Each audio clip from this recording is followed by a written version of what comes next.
So yun na nga mga Mars, nagbabalik tayo sa panibagong vlog.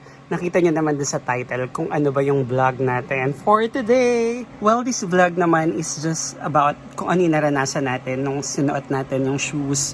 Is it the Samba ng Adidas or the 327 ng New Balance? Sa panahon kasi ngayon, syempre dapat masulit yung mga ginagastos natin or yung mga binili natin sa mga bagay-bagay na nakita or nagustuhan natin, diba? So ulitin ko mga Mars ko, ako lang to ha, sa akin lang to. So po pwedeng maiba sa ibang tao or po pwedeng iba sa inyo yung maging opinion ko. So ulitin ko, batay ito sa kung ano yung naranasan ko while using those shoes. So mga Mars, itong New Balance 327 ko, naipakita ko na sa inyo dun sa isang vlog natin. Nung una ko siyang nakuha sa LBC kasi ito ay galing Japan. Actually, silang pareho ay sa Japan binili. Ito naman yung Adidas Samba. Ayan.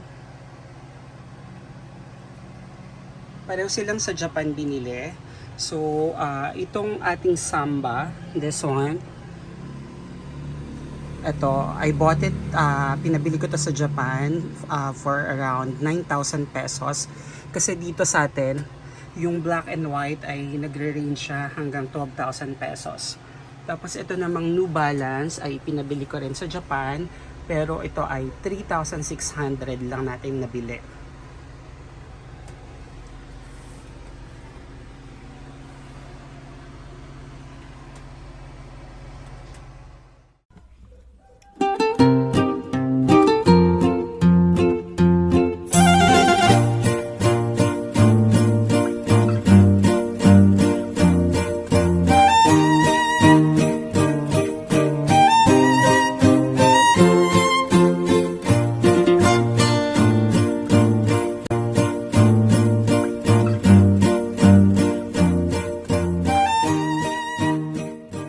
Mga Mars, so nakita nyo naman yung parehong sapatas natin na tinutukoy dito sa vlog.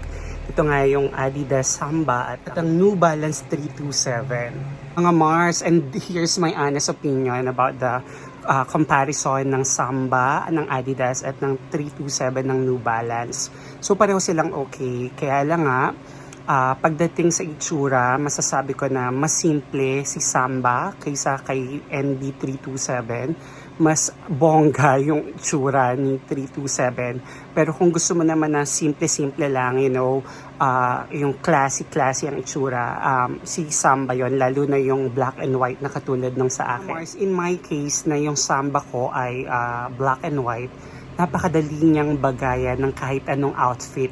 You know, kahit ano na lang, it blends very well. Kasi nga, siguro nga kasi nga black and white lang siya. So kahit anong suot mo, naka-shorts, even alam nyo ba, kahit nag-attend ako ng wedding, naka-Samba shoes ako, pero alam nyo yun, smart casual, bagay pa rin. Parang siguro masasuggest ko din kung bibili kayo ng Samba, go for yung black and white, yung katulad nung sa akin. Kasi nga talagang ma-ROI mo siya agad-agad. Tapos nga, yun nga lang, medyo iba yung presyo niya. I just don't know kung until now ganoon pa rin. Alam niyo ba mga Mars that I even hosted a debut party ng isa sa mga estudyante namin wherein pink chaleco na may pink pants, tapos nakasamba lang ako. Ang ganda rin naman tingnan. Alam niyo yun, parang hindi awkward. Maybe sabi ko nga, baka dahil doon sa choice of color ko doon sa aking Samba na yung combination ng black and white. I do not know kung ganun din ba sa ibang kulay. So sabi ko nga mga Mars, I bought my pair of Samba.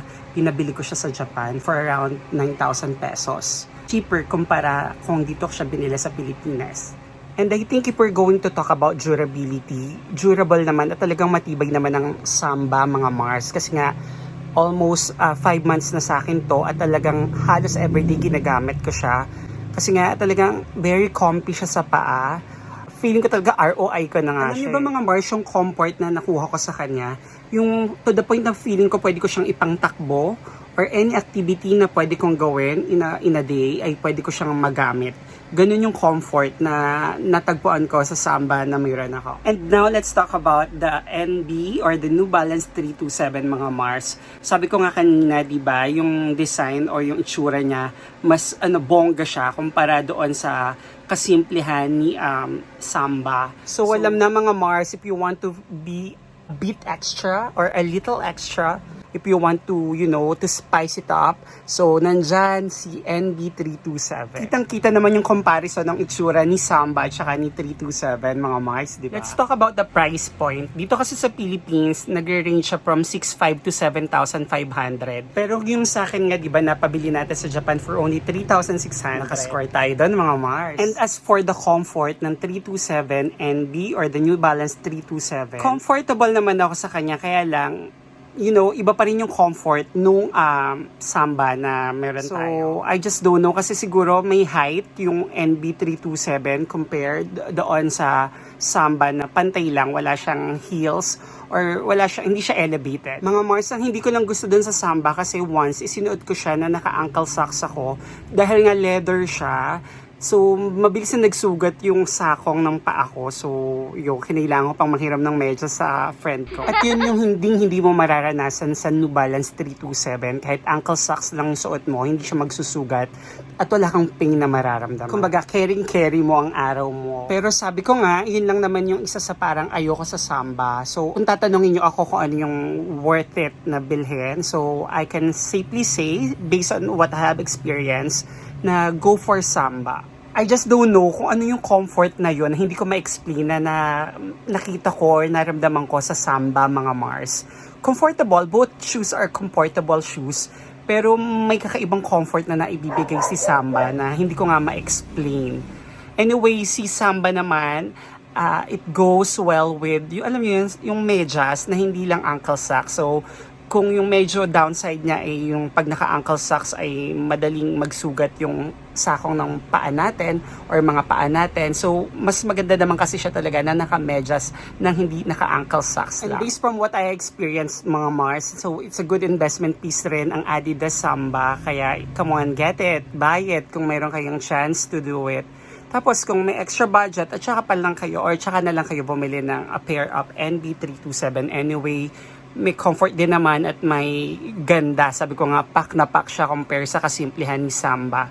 So, there. Pero mga Mars, kung tatanungin nyo ako dahil you're on a budget, hindi pwedeng bumili ng sabay ng pair of Samba at saka NB327.